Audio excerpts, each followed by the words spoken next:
Halo, Assalamualaikum Kak. Waalaikumsalam. Ini aku harus off cam, harus on cam atau nggak apa-apa off cam?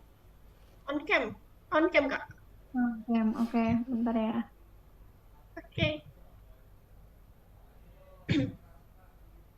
Kelihatan nggak? kelihatan Kak. Oke, Bisa dimulai sekarang Kak? boleh. Oke. Assalamualaikum warahmatullahi wabarakatuh. Sebelumnya Waalaikumsalam. izinkan kami memperkenalkan diri terlebih dahulu. Saya Muflihatun Nur. Saya Nur Kamaliatun. Saya Sri Riani. Saya Mega Suhartini. Saya Maratun Soleha. Eh, Sebelum mulai wawancara, Kakak boleh perkenalkan diri terlebih dahulu Kak? Oke, saya Tasya Nabila. Saya staf di KAP DHK Ya. Usianya berapa Kak? 26. Kakak udah berapa lama kerja di KAP yang sekarang ini sebagai auditor? Sekitar 3 tahun. Dan posisi kakak saat ini apa ya? Associate 2.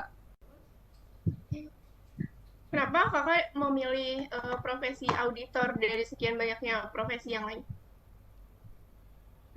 Itu dari kuliah sih ya, karena profesi auditor itu profesi yang nggak akan kemakan zaman lah ya. Maksudnya eh, banyak ilmunya, terus sesuai juga sama minat dan bakat sih.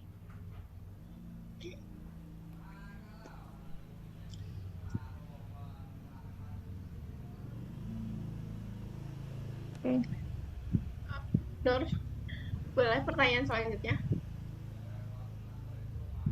apa ya pertanyaan selanjutnya? Bentar.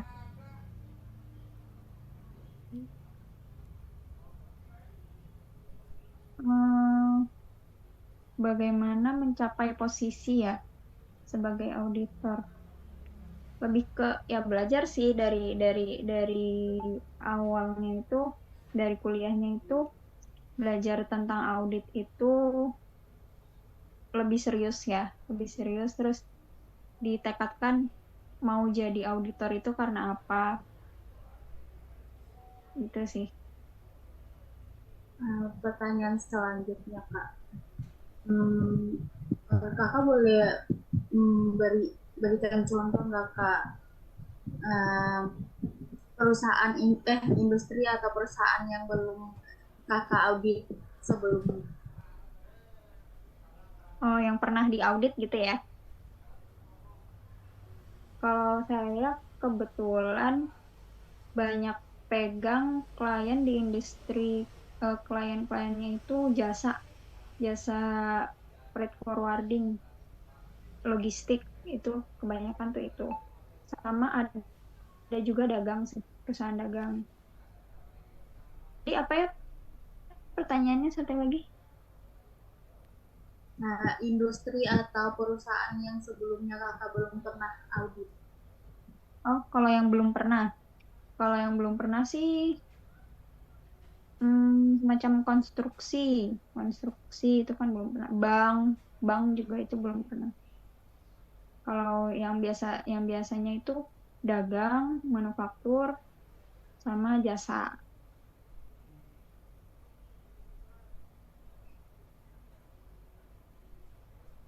Ini Next pertanyaan ya Kak. Oke. Dalam melakukan audit, apakah tim Kak Tasya menggunakan perangkat lunak audit? Jika iya, bagaimana perangkat lunak tersebut membantu proses audit dan apakah perangkat lunak tersebut berbayar atau tidak? Oh, kalau perangkat lunak belum sih ya. Paling kita masih pakai Atlas. Atlas. Tapi kalau perangkat lunak itu enggak. Kita masih manual, paling dari Google Sheet segala macam gitu, masih manual sih. Tapi basisnya itu mengikuti Atlas gitu. Jadi kertas kerjanya itu dibuat mirip seperti atlas gitu. Pertanyaan Pertanyaan selanjutnya selanjutnya, apakah KAP Kak Tasya menggunakan atlas? Bagaimana pendapat Kak Tasya tentang atlas PPPK? Apakah Kak Tasya merasa bahwa atlas sangat membantu dalam proses audit atau sulit diterapkan? Oh iya sih. Ini yang tadi saya di sini di KAP tempat saya bekerja itu jadi ada beberapa WP. Jadi WP itu working paper ya.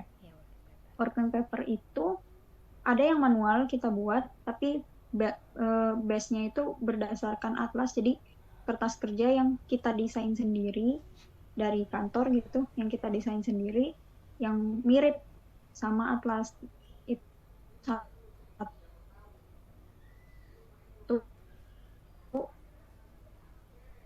Nah nanti setelah itu kita jadwal tuh, jadi kita tetap ikutin prosedur-prosedur yang ada di atlas. Kalau ditanya sangat membantu atau tidak, ya sih sangat membantu. Karena dari atlas itu kita jadi tahu prosedur-prosedurnya itu lebih dalam gitu dan lebih lengkap.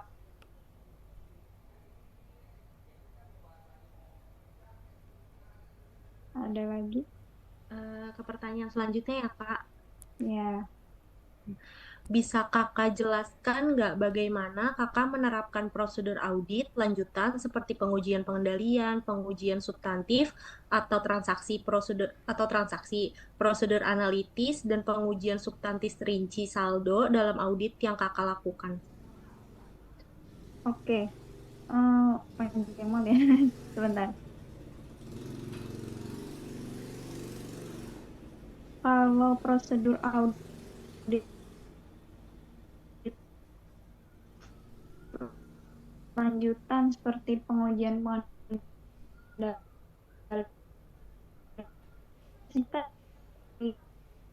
Maaf, suaranya putus-putus. Nge-freeze nggak tadi? Iya, nge-freeze. Nge-freeze ya. Ini udah jelas. Udah. Oke. Saya ulang ya. Kalau prosedur lanjutannya itu maksudnya gini. Saya jelasin prosedur ininya aja ya, langkah-langkah dalam mengaudit. Itu kan sebelum perikatan biasanya kita kan dikasih surat tugas tuh sama partner. Surat tugas dibentuklah tim, kemudian nanti kliennya A, B, C gitu. Misalnya kemudian ada kita ngelakuin permintaan data ke klien. Biasanya yang pertama dilakukan itu kan minta laporan keuangan, TBGL dan lain sebagainya. Kemudian setelah itu TBGL dan laporan keuangan itu kita analisa dulu tuh. Kita analisa kemudian kita ambil sampel-sampel pakai metode-metodenya tuh nanti ada metode-metode pengambilan sampelnya dari mulai professional judgment, terus random sampling, sama kita lihat dari pakai rumus gitu. Rumusnya namanya monetary unit sampling. Nah, setelah itu kita lakukan permintaan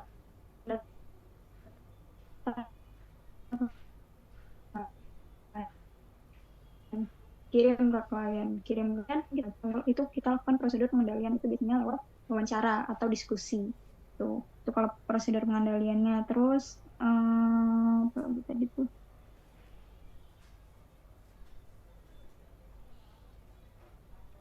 kalau pengujian substantif itu lebih ke detail ya, TOD, test of detail. Jadi kita kan dapat CL nih, terus kita identifikasikan akun-akunnya, dari akun ini, dari akun misalnya akun pendapatan, akun beban, itu kan kita ambil sampelnya untuk di coaching, kita TOC namanya. Tahu TOC gak?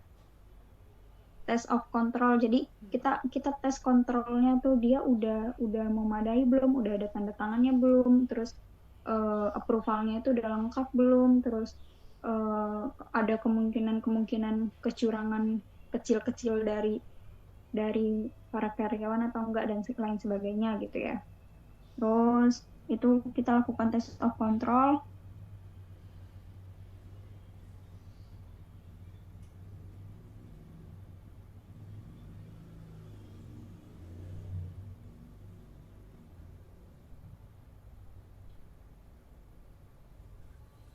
Lalu habis proses pas audit terima data, kemudian kita analisa.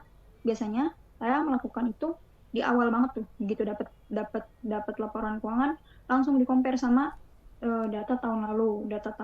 Jadi misal sekarang kita audit tahun 2023. Nah, kita compare sama audit tahun 2022-nya.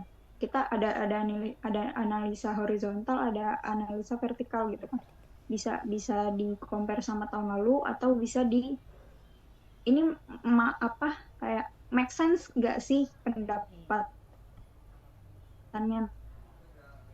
naik,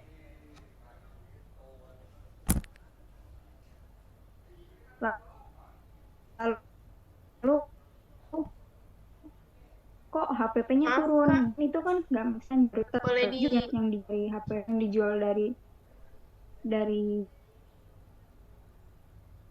Kak, suaranya putus-putus lagi. ya.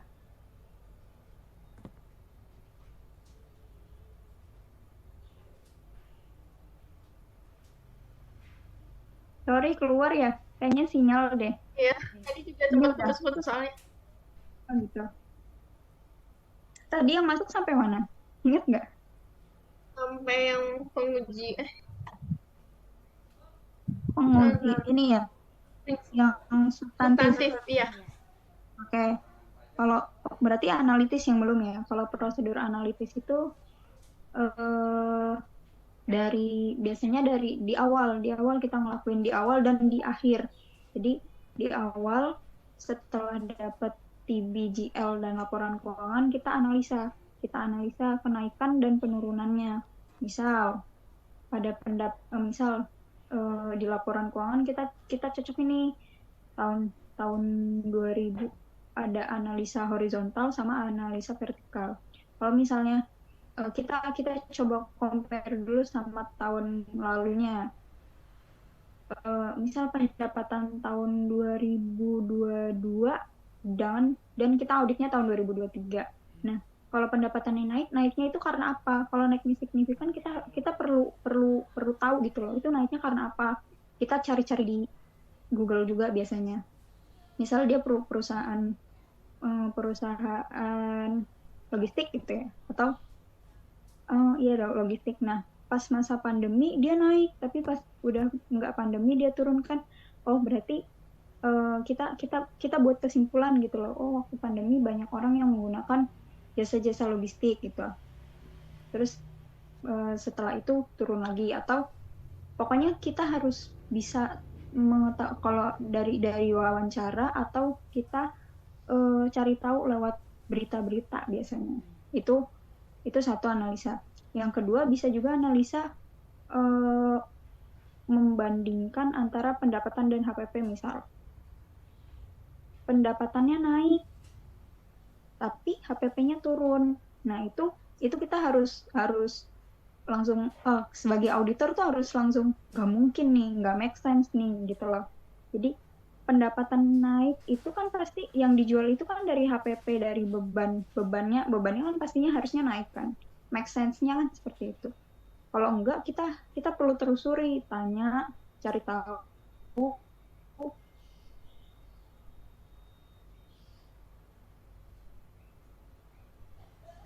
Kayak gitulah, itu namanya analisa. Dia awal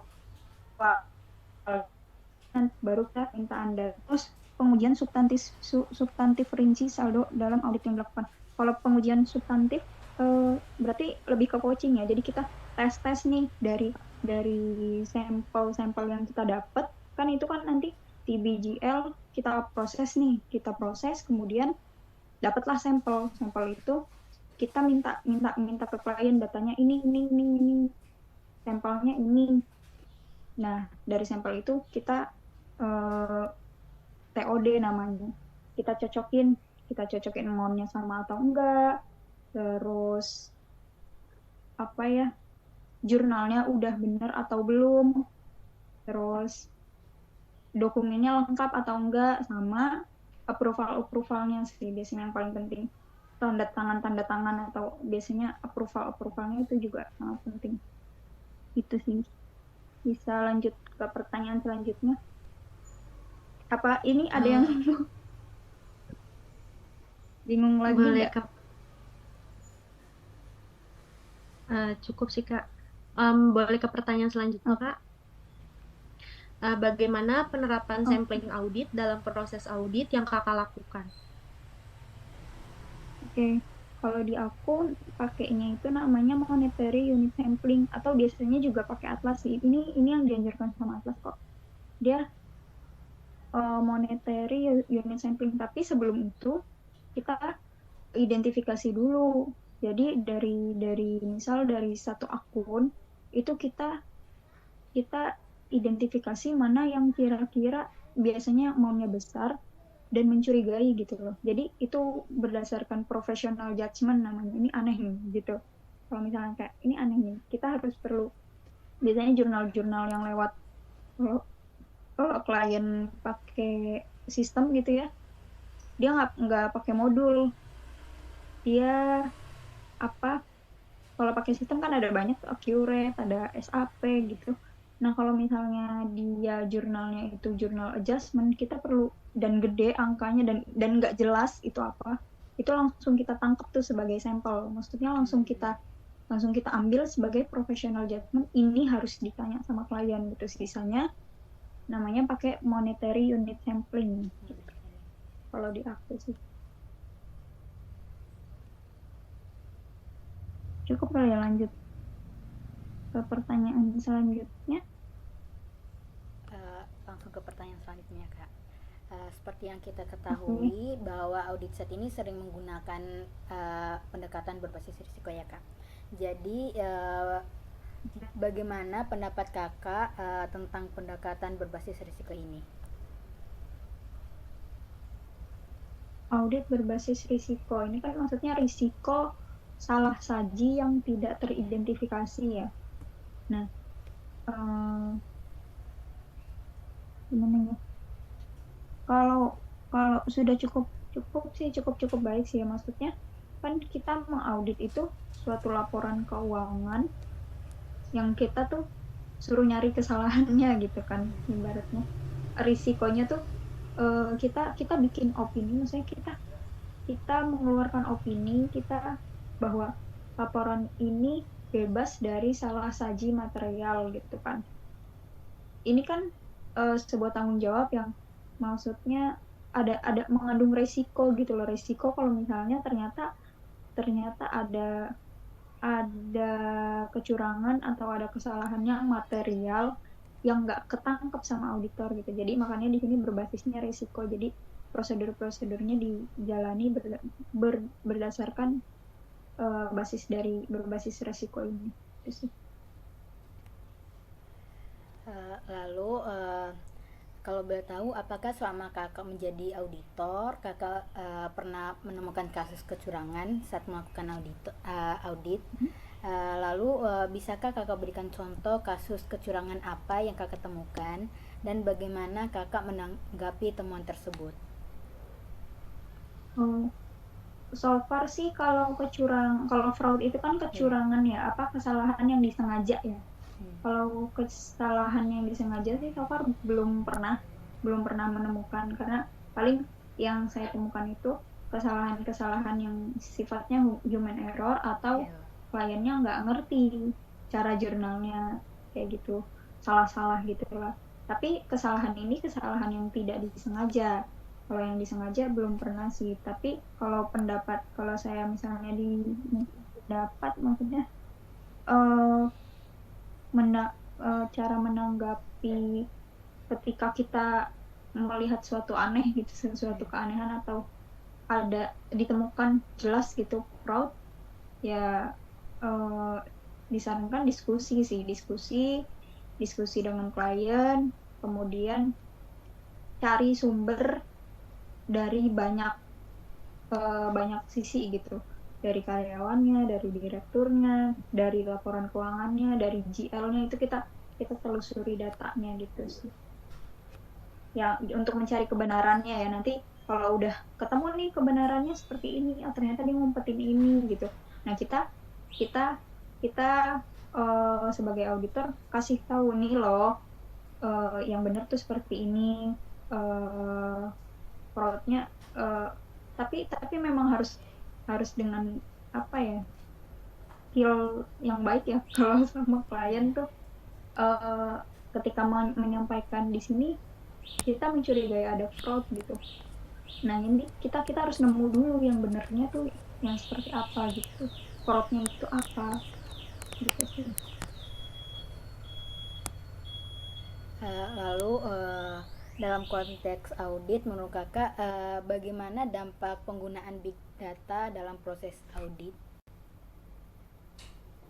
Big data ya, big data bagus sih. Jadi kita bisa dari data segitu banyaknya kita bisa nemuin data-data yang harusnya kita concern gitu kan sama data itu.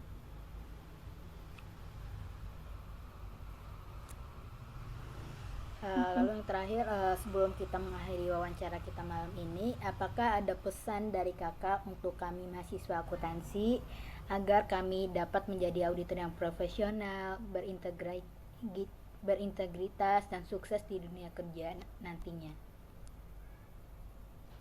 Oke, apa ya? Pesannya sih kalau adik-adik ini mau jadi auditor, yang pertama tingkatin skill auditnya di mata kuliah audit itu ada 2 kan ya, auditing 1, auditing 2 atau gimana? Ada labnya juga kan. Nah, kalau ya audit itu praktek. Jadi yang ada di teori kadang kan kita hafal ya teori, tapi waktu praktek apa ya, pasti akan ngerasain beda gitu. Oh, secara